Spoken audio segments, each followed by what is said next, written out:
എല്ലാവർക്കും നമസ്കാരം. നമ്മുടെ കഴിഞ്ഞ വീഡിയോ ബിസിനസ് സ്ട്രാറ്റജി എങ്ങനെ ഡിസൈൻ ചെയ്യാമെന്നുള്ളതിനെ പറ്റിയായിരുന്നു. ഒരുപാട് ആളുകൾ ചോദിച്ചു, ഈ ഒരു സ്ട്രാറ്റജിയൊക്കെ മെനയണമെങ്കിൽ ഒരു സ്ട്രാറ്റജിക് തിങ്കർ ആവണ്ടേ, സ്ട്രാറ്റജികളെ പറ്റി ചിന്തിക്കുന്ന ഒരാളായി മാറണ്ടേ, അതിന് എന്തൊക്കെ കാര്യങ്ങൾ വേണമെന്നുള്ളത്. അപ്പോൾ അതിൻ്റെ അടിസ്ഥാനത്തിലാണ് ഈ വീഡിയോ ചെയ്യുന്നത്. ഒരു 6 പ്രധാനപ്പെട്ട സ്കില്ലുകൾ ഉണ്ടെങ്കിൽ ഏതൊരു വ്യക്തിക്കും ഒരു മികച്ച സ്ട്രാറ്റജിക് തിങ്കർ ആവാം. അപ്പോൾ അതിനുവേണ്ടി പ്രസ്ഥാനങ്ങൾ നടത്തുന്ന ആളുകളും അതുപോലെ തന്നെ അത് മാനേജ് ചെയ്യുന്ന ആളുകളും ശ്രദ്ധിക്കേണ്ട അല്ലെങ്കിൽ ഡെവലപ്പ് ചെയ്യേണ്ട 6 സ്കില്ലുകളാണ്. അതിലൊന്നാമത്തത് ആൻറ്റിസിപ്പേറ്റ് ചെയ്യാനുള്ള സ്കില്ലാണ്.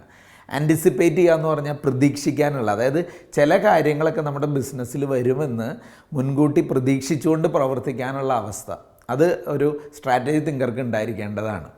പ്രധാനപ്പെട്ട ലീഡേഴ്സും അല്ലെങ്കിൽ ഓർഗനൈസേഷൻസൊക്കെ ഹെഡ് ചെയ്യുന്ന ആളുകളും പല അവസരങ്ങളും മുൻകൂട്ടി കണ്ട് അതിലേക്ക് വേണ്ടി പ്രവർത്തിച്ചുകൊണ്ടാണ് അവർ ആ വിജയം കൈവരിക്കാൻ സാധിച്ചത്. അതുപോലെ തന്നെ ചലഞ്ചുകളും ത്രെറ്റുകളും, എന്തെങ്കിലും തടസ്സങ്ങൾ വരാൻ സാധ്യതയുണ്ടെങ്കിൽ അതും മുൻകൂട്ടി കാണാൻ സാധിക്കുക. ചിലരൊക്കെ ബിസിനസ് മാത്രം ഡെവലപ്പ് ചെയ്യുക എന്നുള്ള ആംഗിളിൽ ഒരുപാട് കടം കൊടുക്കും. അത് പിന്നീട് ഉണ്ടാക്കുന്ന ചലഞ്ച് എന്താണെന്ന് ആൻറ്റിസിപ്പേറ്റ് ചെയ്യാൻ പറ്റണം. അല്ലെങ്കിൽ ചില കാര്യങ്ങളിൽ നമുക്ക് ഭാവിയിലെ കസ്റ്റമേഴ്സിൻ്റെ ആവശ്യങ്ങൾ ഇത് മുൻകൂട്ടി കാണാൻ പറ്റണം. ഇത് സ്ട്രാറ്റജിക് തിങ്കേഴ്സായിട്ടുള്ള ആളുകളുടെ പ്രധാനപ്പെട്ട ഒരു ഏരിയയാണ്. അപ്പോൾ പലപ്പോഴും എന്ത് സംഭവിക്കുന്നു വെച്ചാൽ, ചില ആളുകൾ ഈ സിഗ്നലുകളൊക്കെ മാർക്കറ്റിൽ ഉണ്ടാകുമ്പോൾ, അതായത് ചില സൂചനകൾ ഉണ്ടാകുമ്പോൾ അതൊന്നും നോക്കി കാണാതെ പ്രവർത്തിക്കുന്നതാണ് പലപ്പോഴും പരാജയത്തിന് കാരണം ഉണ്ടാകുന്നത്. അപ്പോൾ സ്ട്രാറ്റജിക് തിങ്കേഴ്സ് എപ്പോഴും ഇൻഡസ്ട്രിയിൽ ഉണ്ടാകുന്ന ചലനങ്ങൾ നോക്കിക്കൊണ്ടിരിക്കും. അത് വെച്ച് പല കാര്യങ്ങളും പ്രഡിക്റ്റ് ചെയ്യാനും ആൻറ്റിസിപ്പേറ്റ് ചെയ്യാനും പറ്റും. അതിനെന്തൊക്കെ വേണമെന്ന് വെച്ച് കഴിഞ്ഞാൽ, ഇൻഡസ്ട്രി ട്രെൻഡുകൾ ഡെവലപ്പ് ചെയ്ത് വരുമ്പോൾ തന്നെ, അല്ലെങ്കിൽ പുതിയ അവസരങ്ങൾ വരുമ്പോൾ തന്നെ അത് നോക്കി കാണാനായിട്ട് സാധിക്കണം. അതെങ്ങനെ ഡെവലപ്പ് ചെയ്യാമെന്ന് വെച്ചാൽ, ഏറ്റവും പ്രധാനമായിട്ട് കസ്റ്റമേഴ്സിനോട് സംസാരിക്കുക. ടോക്ക് ടു യുവർ കസ്റ്റമർ എന്നുള്ളതാണ് ഏത് സ്ട്രാറ്റജിയുടെയും ബേസ്. കാരണം കസ്റ്റമറുമായിട്ട് സംസാരിക്കുമ്പോൾ അവരുടെ പുതിയ ആവശ്യങ്ങൾ, ആഗ്രഹങ്ങളൊക്കെ നമുക്ക് മനസ്സിലാവും. അതുപോലെ ഇൻഡസ്ട്രി റിലേറ്റഡ് ആയിട്ടുള്ള ജേണലുകൾ അല്ലെങ്കിൽ പുതിയതായിട്ട് വരുന്ന ഇൻഡസ്ട്രി ന്യൂസുകൾ, ഇതൊക്കെ ഒന്ന് മനസ്സിലാക്കി പോവുക. അതുപോലെ അല്പം എക്സ്പീരിയൻസൊക്കെ കൂടുതലുള്ള ആളുകളുമായിട്ട് ഇടയ്ക്കൊന്ന് സംസാരിക്കുക. കുറച്ച് മെൻറ്റേഴ്സായിട്ട് ചില ആളുകളെ കാണുക.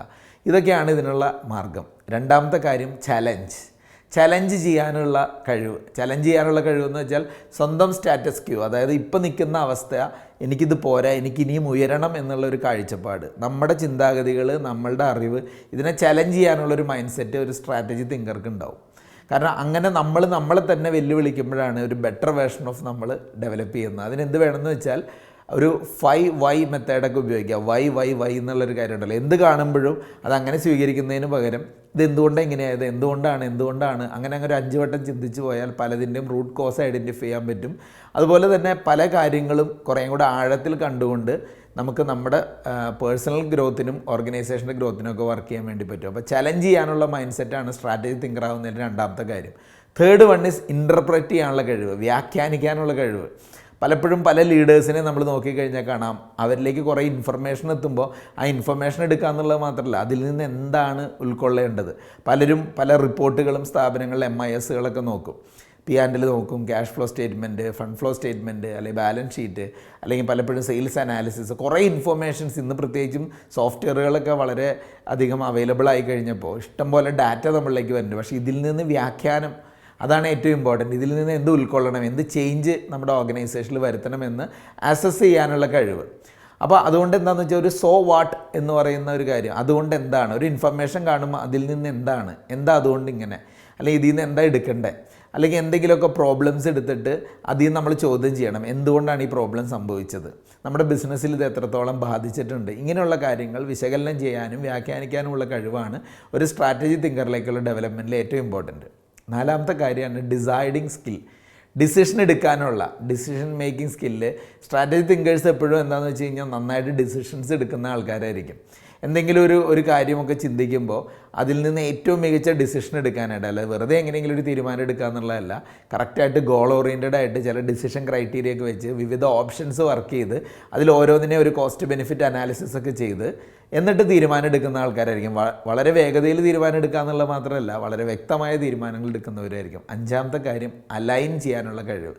അലൈനിങ് സ്കിൽസാണ് ഒരു സ്ട്രാറ്റജി തിങ്കർ ആവുന്നതിൽ ഏറ്റവും ഇമ്പോർട്ടൻറ്റ്. അലൈൻ ചെയ്യുക എന്ന് പറഞ്ഞാൽ, നമ്മുടെ ഒരു ബിസിനസ്സിൻ്റെ ഭാഗമായിട്ട് ഒരുപാട് റിസോഴ്സുകൾ നമുക്കുണ്ട്. ഇതിനെല്ലാം കോർത്തിണക്കി കൊണ്ടുപോകാനും ഓരോരുത്തരുടെ കഴിവ് നമ്മുടെ സ്ഥാപനത്തിൻ്റെ സുഗമമായ നടത്തിപ്പിന് വേണ്ടി ഉപയോഗിക്കാനും ആ അലൈൻമെൻറ്റാണ് ഉദ്ദേശിക്കുന്നത്. ചിലപ്പോൾ നമ്മുടെ ബിസിനസ്സിലെ സപ്ലയറുടെ കഴിവായിരിക്കും, നമ്മുടെ ബിസിനസ്സിലെ സ്റ്റാഫിൻ്റെ കഴിവായിരിക്കും, നമ്മുടെ കസ്റ്റമറുടെ കഴിവായിരിക്കും. ഇതിനെയൊക്കെ സമന്വയിപ്പിച്ച് ബിസിനസ് വിജയത്തിന് വേണ്ടി പ്രവർത്തിക്കുന്ന ആ ഒരു അലൈൻമെൻറ്റാണ് ഏറ്റവും ഇമ്പോർട്ടൻറ്റ്.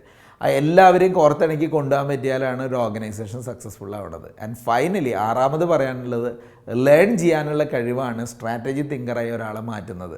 സ്ട്രാറ്റജി തിങ്കേഴ്സ് എന്ന് പറയുമ്പോൾ അവർ ജസ്റ്റ് ഒരു ഗ്രേറ്റ് ലേണേഴ്സ് മാത്രമല്ല, അവർ കണ്ടിന്യൂസ് ഓർഗനൈസേഷൻ ലേണിംഗ് ഉറപ്പുവരുത്തുന്നവരായിരിക്കും. നമ്മൾ മാത്രം എന്തെങ്കിലും മനസ്സിലാക്കുക പഠിക്കുക എന്നുള്ളതല്ല, നമ്മുടെ സ്ഥാപനത്തിലുടനീളം ഈ ലേണിംഗ് എന്ന് പറയുന്നതിന് അത്രയും പ്രസക്തി കൊടുത്തുകൊണ്ട് നമ്മുടെ ഓർഗനൈസേഷൻ്റെ ഒരു ഡിസിപ്ലിനും ഒരു കൾച്ചറുമാക്കി ലേണിങ്ങിനെ മാറ്റുന്ന ആൾക്കാരായിരിക്കും.